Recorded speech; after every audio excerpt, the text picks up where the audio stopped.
Hello and welcome back. Sean here, Mountains Garage. The weaning hours of daylight.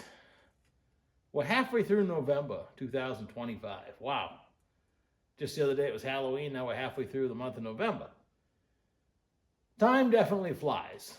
Working when I can. Lately, because it gets dark so early, by the time I'm done with supper and whatnot, I could sit in my chair and, do important research on the inside of my eyelids, or I can come back out in the shop and work for an hour or two and try to accomplish something. And if I do that all winter, maybe I'll have something to show for it. So it doesn't matter what you do as long as you do something. So the other day we looked at, I can hear some turkeys or something out in the yard. The other day I did a video on the shifter linkage I bought for this 1979 Super T10 out of a Trans Am, 3-ring, 264 ratio. And it works good. My problem with the 1924 Overland, which I want to put this in, I think, before I give up on trying to do it, is clearance right here. The reverse rod and the 1-2 rod head down south. They work pretty good. But the 3-4 was still here, right like that. And right here is my floor. Now I can spend, whatever time it takes to cut all that out. I'm losing real estate on my thigh and my leg inside the car. Or I can sit over here at the bench on this comfy chair and come up with a problem. I have boxes of rods, etc. And I found this rod that didn't look entirely like this. It came this way and I think it dropped here and went that way, but it wasn't long enough and it didn't fit. It didn't really have a destination. So using my hydraulic bender, which I'll show you in a second, I've showed it to you before, but it is the hot setup for bending stuff like this. It's so easy to go over. It's a foot control, but I use my hand on the bench. And you can just, it's a V block thing, and it just pushes wherever you want to push. Make a little mark, go over and go, eh. You'd be surprised every time you turn this, how much adjustment you lose. I thought this rod was going to reach until I got it in about the banana shape it needed to be in. And then I couldn't reach the adjuster. So I had to weld in a piece, and then I had to bend the piece I put in because I didn't clock it exactly right. I thought it was straight, but you know how that goes. And then I thought I was going to run out of real estate again until I had to make another bend for clearance. Long story short, it works. So I'll save that for another day. And now it's close. That's third. It just clears there. Not touching a thing because you don't want it to touch anything. Fourth almost hits the reverse, but almost doesn't count. So you don't want it sitting there vibrating and rattling. And when you're done, I went and got my metal rod. Like I say, you got to go all the way in. And to have neutral, that all works pretty good. So now I have to paint it because this rod is not powder coated like these are. It's in decent shape. I had to wire wheel this so I could use the adjuster over. I'll touch my work up here a little bit, but nobody's going to see it, especially when you paint it black. But still, it matters to me. And I often spend way too much time TIG welding stuff that doesn't show, and the less it shows, the better it comes out. And if you're gonna lay a weld where the whole world can see it, it's probably not gonna be as pretty. That's just life until you're really good at it, and I'm not. That's why I practice. So I'm going to show you my transmission cross member I made, and I could have MIG welded that in 5 minutes. Instead I TIG welded it. It took me way longer than it should have. The metal wasn't very good, so I had some issues with that. Probably my cleaning, I tried to clean it some, but I never really wipe it down or anything. So I always try to save time, and it costs me more in the end. If I just went by the book, TIG welding will get you every time. If you don't pretty much go by the book, or you have been doing it so many hours, you know how to cheat your way around it. Either way, it is what it is. So let me show you the hydraulic bender, and then we'll move on. I leave this rig hooked up on the bench all the time. The 110 volt hydraulic pump sits right behind it.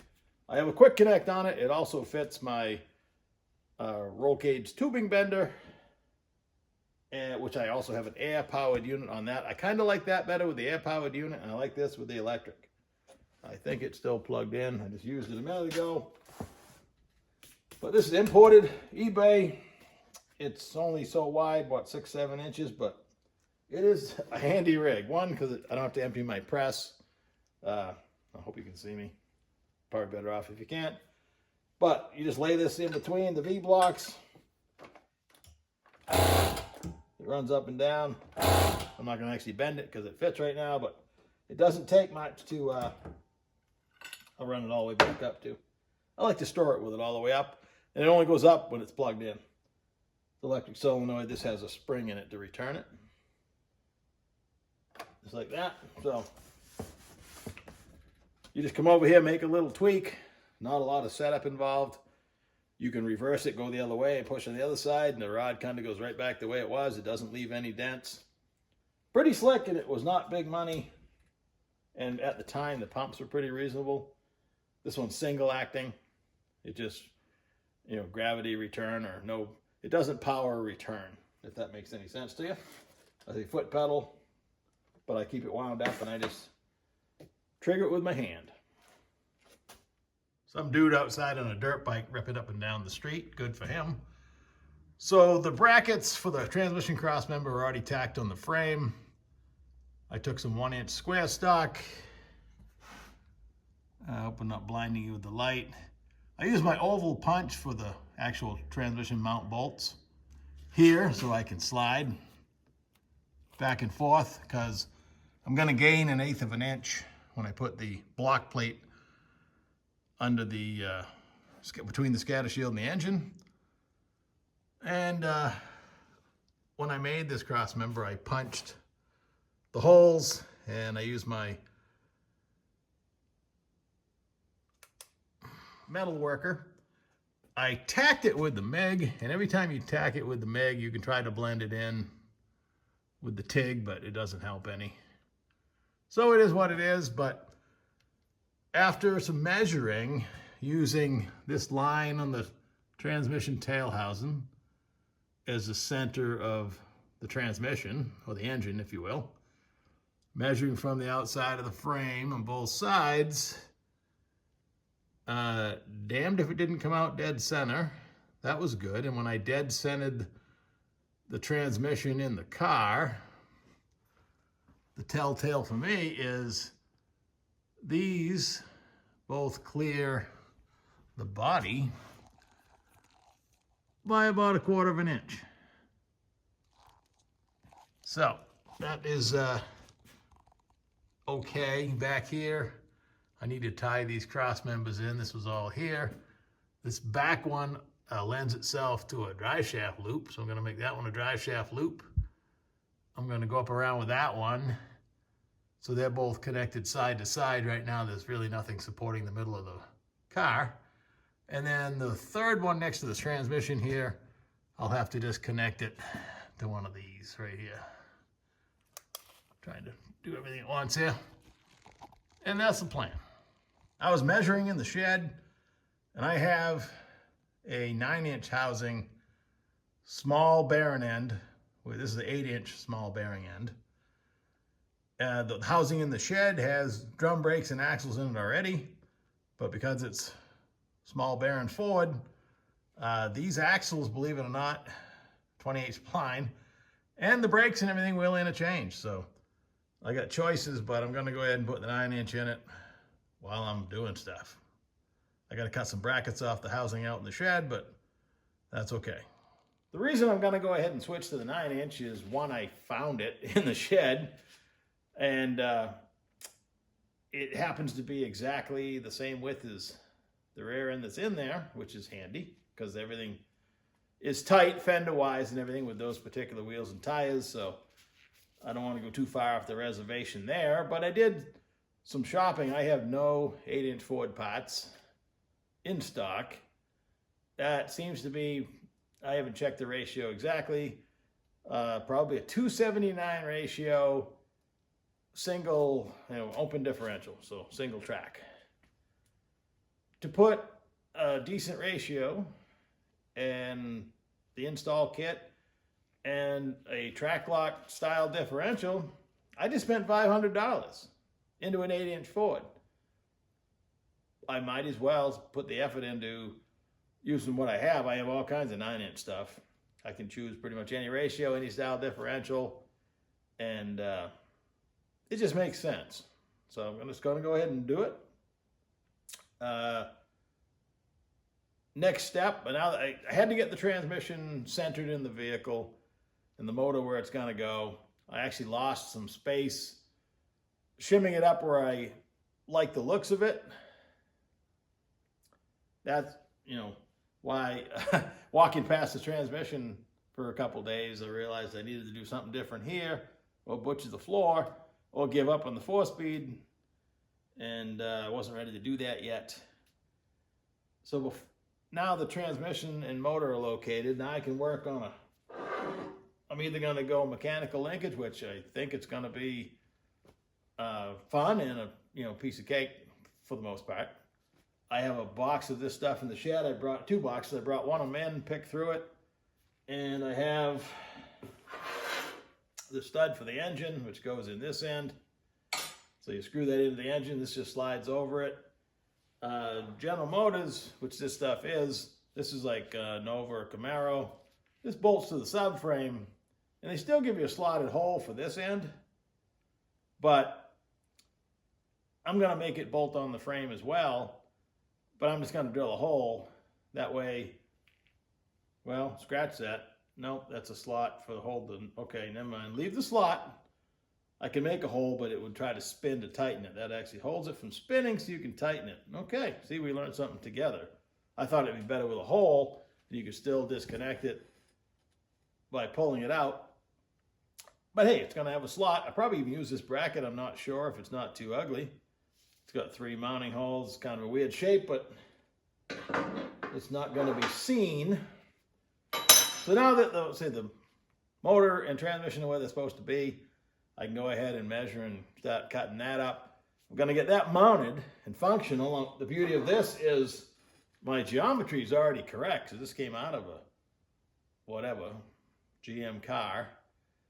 So, the rod coming from the pedal, and this goes back to the fork and the bell housing. This stuff's already figured out. So, other than just taking some meat out of the middle of it, that should be pretty easy. And once the cross shaft is mounted and in place, ready to work, then I just got to go in the cab. At that point, I'm forced to find a way to hang a pedal, and I have to make some decisions. It has an aftermarket bracket under the dash with the brake pedal rod. It has a Corvette disc master cylinder bolted to the firewall. The reason I don't like the GM master cylinders, it's not performance, they're Bendix. They work fine, last decades, but they're cast iron, and with brake fluid, you can paint them. And if the cap leaks at all, you spill any, it's going to take the paint off. It takes a while. If you leave it raw, it's just going to turn to rust. I prefer a aluminum and plastic master cylinder. I was always strong on the Mopar style. I have a couple of those in stock. They're cheap. You can buy brand new ones for $40. And like a 1.13 bore size seems to work pretty good on disc drum or disc. And they make different sizes if you need to move around. I also have some Willwood style that each, you got a clutch master if you have a clutch, and then you got a brake.